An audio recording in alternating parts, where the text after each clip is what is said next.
नमस्कार, स्वागत है आपका टीवी 24 पे और मैं हूं आपके साथ पे श्वेता गर। हाल ही में अभी एक ऑनरेबल जस्टिस संगीता चंद्रा ने एक आदेश जारी किया है जिसके चलते जितने भी वकीलों का जितने भी अधिवक्ताओं का जो फर्जीवाड़ा चल रहा था उस पर उन्होंने रोक लगा दी है।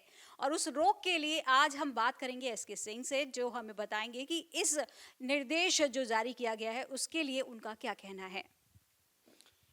मैडम, इस निर्णय का मैं बहुत भरपूर जो है प्रशंसा करता हूं और बहुत सराहनीय निर्णय है। और इस निर्णय के आने के बाद में और माननीय न्यायमूर्ति की संगीता चंद्रा मैडम की बेंच ने, डबल बेंच ने जो गाइडलाइन जारी करने के लिए डायरेक्ट किया है यूपी बार काउंसिल को कि आप जो है ऐसी गाइडलाइन फ्रेम कीजिए कि कोर्ट के बाहर अधिवक्ता प्रॉपर ड्रेस में क्या होता था कि जा करके जो अगर के कहीं जो इलीगल वर्क जो होते हैं उसमें प्रेशर, इलीगल प्रेशर बनाने के लिए उसका जो है मिसयूज करते थे ड्रेस का। तो इस पर गाइडलाइन एक जो है वो फ्रेम की जाए। तो इस बात का डायरेक्शन दिया है यूपी बार काउंसिल को, जो कि अधिवक्ताओं के उनकी संस्था है।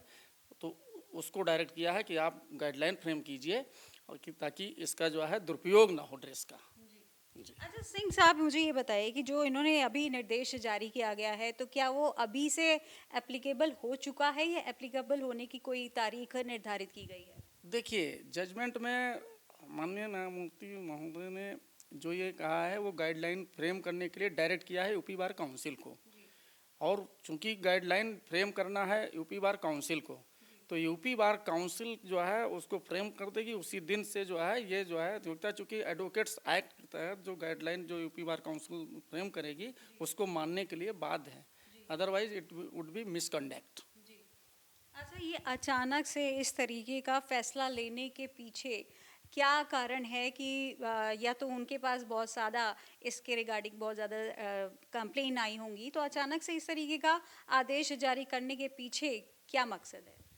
देखिए, इस आदेश को जारी करने के पीछे मकसद ये है कि होता क्या है कि जो रजिस्टर्ड नहीं भी हैं, काली कोट और बैंड पहन करके चले जाते थे कब्जा करवाने, इलीगल वर्क करवाने, पब्लिक में एक तरीके से टेरर फैलाने के लिए।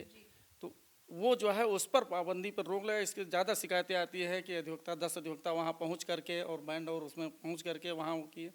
तो इससे जो है वो एक तरीके से जो दुरुपयोग होता था उस दुरुपयोग को रोकने के आशय से कि जो है ये रोका जाए, इस प्रकार के इलीगल वर्क से जो है गलत संदेश जाता है समाज में, तो उसको रोकने के लिए ये बहुत सराहनीय, बहुत बढ़िया निर्णय है।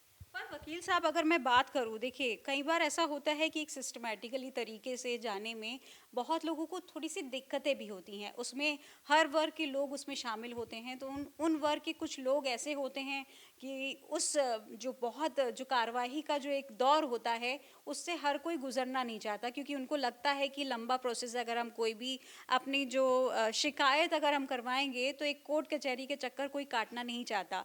तो लोगों को लगता है कि एक शॉर्ट फॉर्म है कि हम इस तरीके से किसी वकील से हम बात करके हम ये चीज़ें करा सकते हैं। तो कहीं ना कहीं मुझे लगता है कि शायद कुछ हद तक वो सही भी है। आपको नहीं लगता इस बारे में। देखिए, एक तरीके से जब प्रोसीजर बनी हुई है, इस्टेब्लिश बाई लॉ है, कोई चीज़ लॉ के बियॉन्ड जा कर के और अपने सुविधा को देखते हुए अगर शॉर्टकट अपनाता है तो वो इलीगल वर्क है, चाहे वो क्लाइंट के द्वारा हो चाहे वो अधिवक्ता के द्वारा हो। तो प्रोसीजर को, जो प्रोसीजर दिया हुआ है, हर जगह फोरम बने हुए हैं।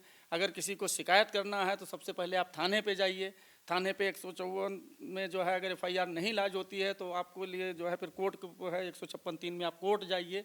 उसका ये मतलब नहीं है कि आप वहाँ ना जा करके और कानून को अपने हाथ में ले करके और जो है गलत तरीके से बैंड पहना करके 10-20 वकीलों को ला करके और आप अपने मैटर को सॉर्ट आउट करवाना चाहते हैं। तो ये शुरू से ही ये सब शून्य है और ऐसे कार्य को जो है कानून जो है महत्व नहीं देता है और न कानून परमिट करता है।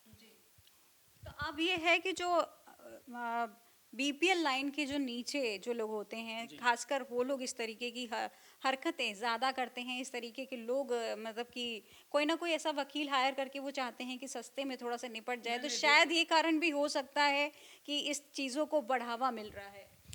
नहीं, उस बढ़ावे के पीछे देखिए क्लाइंट और वकील, जो तथाकथित वकील हैं, खासकर जो प्रोफेशनल वकील हैं या जो कानून के में प्रैक्टिस करने वाले लोग हैं वो ऐसा नहीं करते हैं। ज़्यादातर ये वो लोग करते हैं जो प्रॉपर्टी डीलिंग का काम करते हैं या कोई और कार्य करते हैं, वो कोर्ट से हट के जो कार्य करते हैं वो उस जो है ड्रेस का उसका जो है मिसयूज करते हैं उसके नाम पर। तो ये जो है कभी भी लीगल नहीं कहा जा सकता है। तो इस फैसले से आप पूरी तरीके से संतुष्ट हैं? पूरी तरीके से हम सहमत हैं और बहुत खुशी है और धन्यवाद देना चाहते हैं ऑनरेबल बेंच को, जिस बेंच ने बढ़िया ऑर्डर किया है। कम से कम अब एक गाइडलाइन फ्रेम हो जाएगी और जो इलीगल वर्क करने वाले हैं, जो काली कोर्ट की आड़ में जो बहुत जो है वो छिपे हुए हैं, जो माफिया छिपे हुए हैं, जो उनके ऊपर जो है लगाम लग जाएगी और कोई काली कोट पहन करके और बाहर जाकर दुरुपयोग नहीं करेगा। तो अभी हमने बात की हाई कोर्ट के एक अधिवक्ता एसके सिंह से, जिन्होंने हमें बताया कि डिवीजन बेंच की ऑनरेबल जस्टिस संगीता चंद्रा ने एक आदेश जारी किया है जिसके माध्यम से ये रोक लगाई गई है कि जो हाई कोर्ट प्रेमिसेस के बाहर अपनी वर्दी का गलत इस्तेमाल करते हैं वो उस वर्दी का गलत इस्तेमाल नहीं कर पाएंगे, और जिसके लिए उन्होंने यूपी बार काउंसिल को एक आदेश जारी करने के लिए भी कहा गया है।